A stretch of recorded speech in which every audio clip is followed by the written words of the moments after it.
No DQ Galaxy. We are live with a recap of AEW Dynamite for November the 2nd, 2022. We have Full Gear coming up in just a few weeks.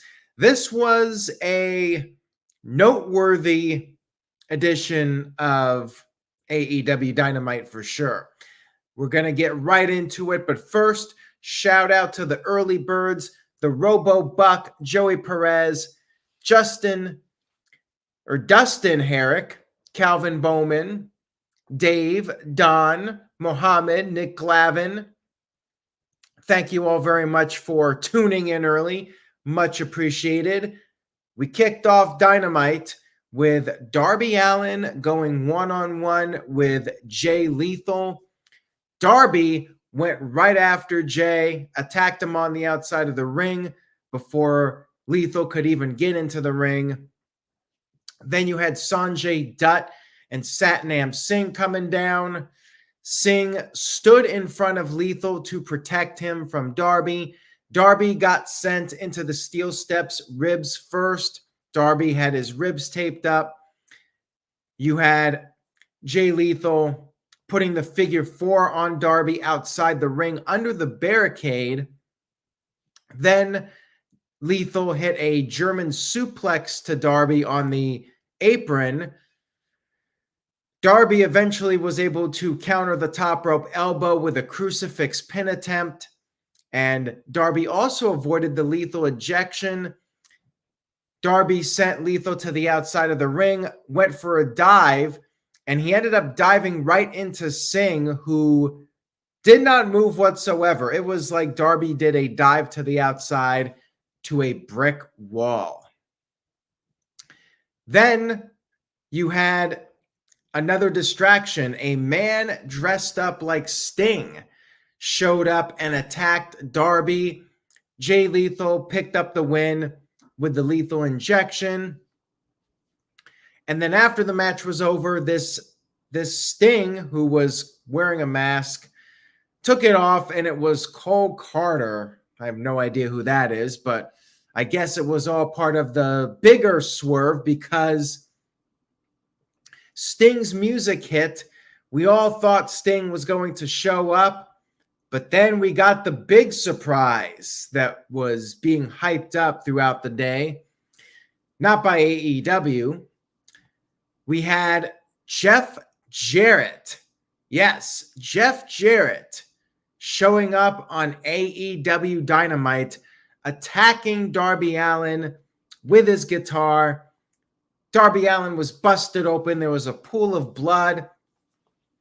And then Jeff Jarrett got on the mic, said that he is the last outlaw. He said that worshiping Sting became Darby Allin's biggest weakness. Then Jeff Jarrett said that the AEW fan base is delusional. Jarrett talked about how his family left an impact on the wrestling business, and he is a 2-time Hall of Famer, 12-time world champion, and there will be a lot of body bags before his time in AEW is finished. And then he said, if you don't like that, choke on that, slap nuts. Remember when Jeff Jarrett debuted on WCW Nitro and everybody thought that was going to be a game changer moment? Just saying. But yeah, Jeff Jarrett in AEW, the man knows how to get a payday. He was on WWE television this year. He was on Game Changer Wrestling, one of their shows. He wrestled in Ric Flair's last match, and now he's in AEW. The man gets around. Jeff Jarrett, the old pro, knows how to get himself booked. I will give him credit for that. And Jeff Jarrett was let go from his WWE position several months ago. That opened the door for him to show up in AEW. It's interesting. I will give AEW that. I'm not quite sure the upside to Jeff Jarrett, but I was I was entertained by him showing up. Sure, why not? Bring in Jeff Jarrett. Might as well. We had Jon Moxley backstage cutting a promo about Lee Moriarty, saying that Lee has a chance to change fortunes forever, but Moxley said he's not mean enough or nasty enough for the Combat Bullet Club, whatever they're called, the Blackpool Combat Club. Said he's going to teach Lee a lesson in pain. We had some footage of the Death Triangle winning the tag team titles, and that replaced footage of the Elite winning the 6-man tag team titles, the trios titles, and the file was called Delete the Elite. So we're continuing to get the teases of the Elite coming back. We then had Jon Moxley versus Lee Moriarty. Ethan Page was out there on commentary. Lee got in some offense. Crowd got distracted. I guess the football player Lamar Jackson was out there at ringside. Crowd started chanting MVP, and I thought like Montel Porter showed up. Montel Vontanius Porter, whatever his name is. MVP, WWE MVP. I thought like he was showing up or something. Like it was weird.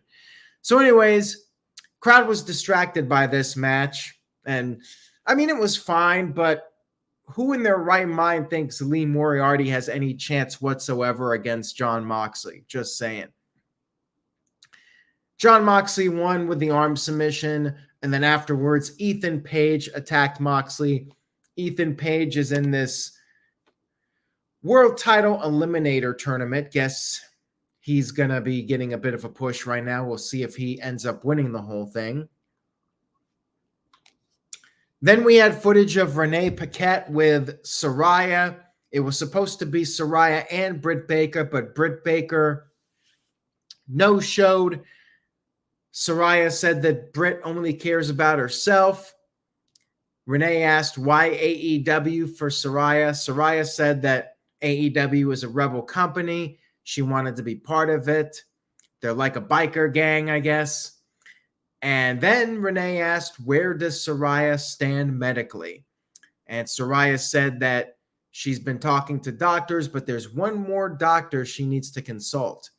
And there will be an update next week. Is that Dr. Britt Baker? And there's a little insight into Lamar Jackson. He got quite the pop, that's for sure. Enough to where the fans were distracted by what was going on during a Jon Moxley, the world champion, being in action. I know MVP means most valuable player, but when I hear MVP on a wrestling show, I think of the wrestler. So anyways, we had the Acclaimed coming down to the ring for Billy Gunn's birthday celebration. He's like 59 now. Dude looks like he's in his 30s. That's crazy. You had Max Caster making an Elon Musk joke. And by the way, TJS asked me if I was going to pay to be Twitter verified. We'll see. I haven't decided yet.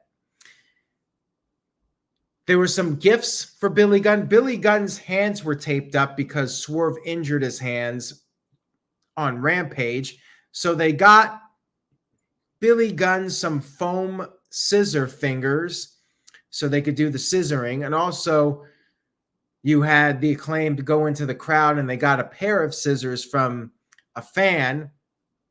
And also they had a World's Greatest Daddy trophy for Billy Gunn.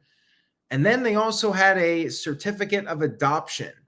They wanted to become the adopted sons of Billy Gunn. And the Gun Club showed up. They're not happy about this. And then W. Morrissey, Big Cass, attacked Billy Gunn. And it was an attack on the Acclaimed as well until FTR made the save. And we had a little tease that FTR might go for the tag team titles. but FTR grabbed the titles and ultimately handed them back to the Acclaimed. Nice little segment here. It was funny. It was entertaining. And backstage, Britt Baker said she no-showed the Saraya segment because there's a conspiracy against her. And then Jamie Hayter said she wants to wrestle, so a tag team match is going to happen with Jamie Hayter and Britt Baker on Rampage.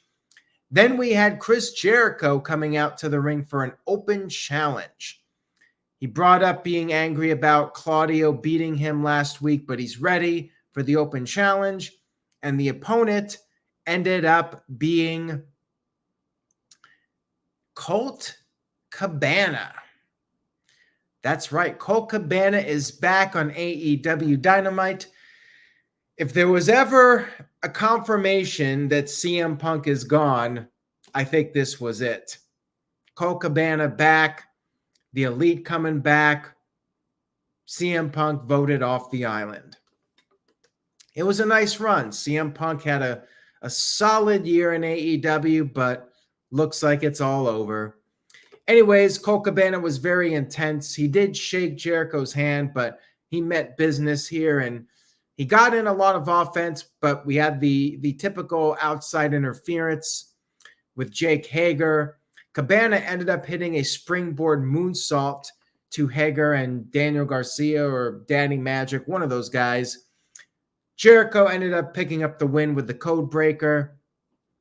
No surprise here. Afterwards, Jericho went after the Ring of Honor announcer. I still don't know his name. And Claudio made the save. Bryan Danielson came out there. Sammy Guevara, Wheeler Yuta. It was a big brawl between the Combat Bullet Club, the Blackpool Combat Club. I can't even say their name properly. And the Jericho Appreciation Society. But yeah, Jericho picks up a win here, and I guess we're going to get a multi-man match at some point, maybe Full Gear. We had a triple threat match. Luchasaurus versus Rey Fenix versus the champion, Orange Cassidy, All-Atlantic Championship on the line. The two smaller guys targeted Luchasaurus. They sent him to the outside. They went after each other for a while. Luchasaurus would get back in the ring, start dominating. But then Orange Cassidy hit an orange punch to Luchasaurus, sent him out of the ring. And then Cassidy and Phoenix tried to do stereo dives, but Luchasaurus stopped them. And Luchasaurus choke slammed Rey Fenix through the announce table. Then Luchasaurus was going to send Orange Cassidy off the stage, but that's when Jungle Boy attacked Luchasaurus with a steel chair. Christian tried to distract Jungle Boy. Jungle Boy chased him away, and then Jungle Boy tackled Luchasaurus, sending both of them off the stage through the table. That eliminated Luchasaurus from the match, and then it was down to Orange Cassidy and Rey Fenix. Then Pac ran down with a hammer. He wanted Rey Fenix to use the hammer, but Rey Fenix threw it away, and that was his downfall.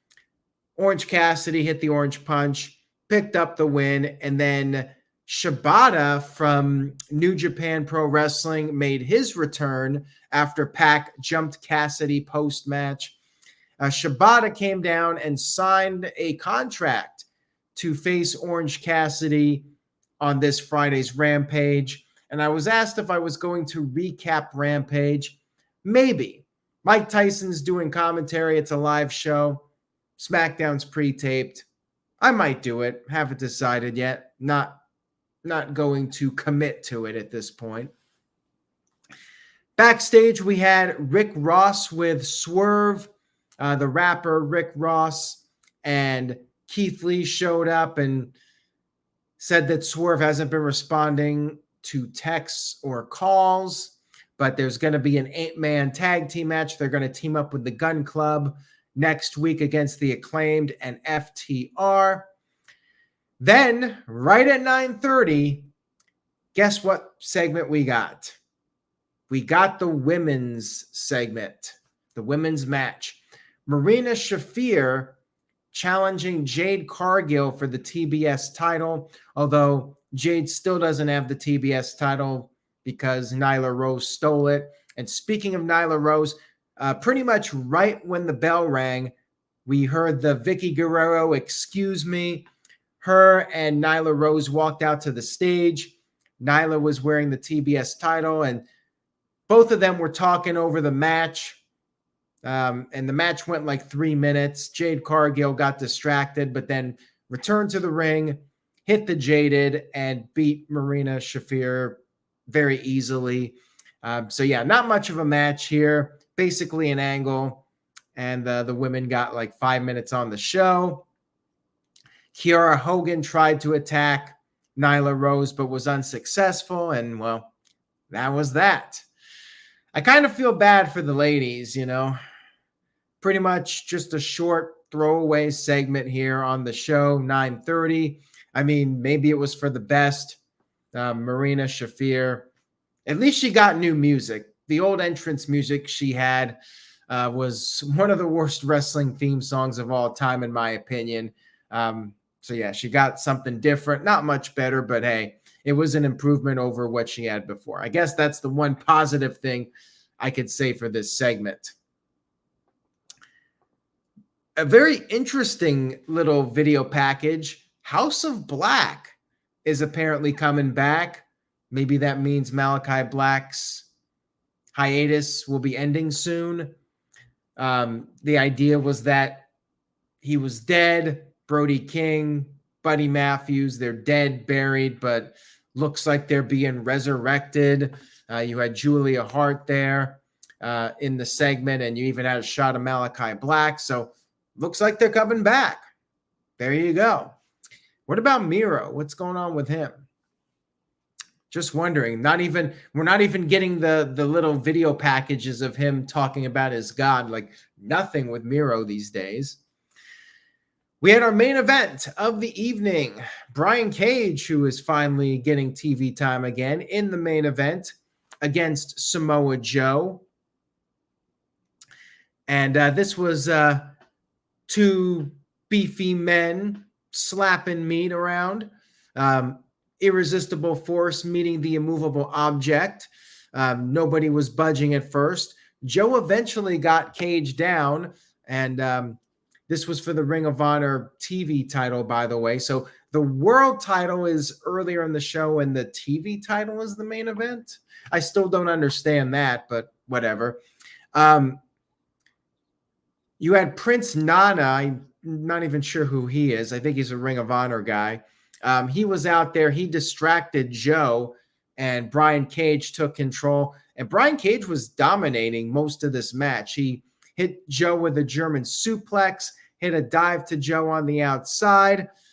He got a little cocky, started posting, but kept his momentum going. He hit an inverted pump handle slam to Joe, which looked really cool. Joe kicked out of that. Joe eventually got the coquina clutch submission on, and Brian Cage tapped out. Joe retained the title. No surprise here, quite frankly. I mean, even though Cage is back, he's in the spot he's in, and Joe's the one they're pushing. Afterwards, Joe was attacked by the Embassy, and Wardlow made the save, but then Will Hobbs jumped Wardlow and left him laying with the spine buster. So yeah, they're building up Powerhouse Hobbs as Wardlow's next challenger for the TNT title. I'm all for that. I like the match. They're building up Will Hobbs a little bit, and these are the kind of guys that need to be facing Wardlow. Wardlow needs some big, tough guys to go up for the title, go up against him for the championship. So Dynamite was an interesting show. Jeff Jarrett, did not expect him. That was definitely a big surprise. And some good wrestling on the show as usual. Some build-up for Full Gear. Tony Storm will be facing Jamie Hayter for the title. They did announce that. I am going to give, what's the interim title? Still don't know what's up with Thunder Rosa. She is out indefinitely. We don't know what's up with Ricky Starks. Jose Garza asked about that. So overall, good show. I give it a solid B. I don't know why Jeff Jarrett's in AEW, but hey, another guy to make a surprise debut. That's the way it's done in AEW and WWE these days. Always got to have the surprise appearances. And you know what? If it's like a one-off or he's there for a couple matches, fine. But overall, I did enjoy the show. And not much else to say about it. It was solid. Thank you guys for tuning in tonight. I hope you enjoyed the recap. If you did, please give the video a thumbs up on YouTube. Stay tuned to NoDQ.com for the latest news and rumors. It's been a very busy week, busy day especially. A lot of news. WWE had their third quarter results. Triple H commented. Lots of other news coming out of Dynamite. So head over to NoDQ.com. And next Tuesday, myself and Jeff Meacham doing the greatest wrestling Q&A ever. Make sure you guys tune in for that, 7 p.m. Eastern on Tuesday, which is also No DQ's 24th birthday.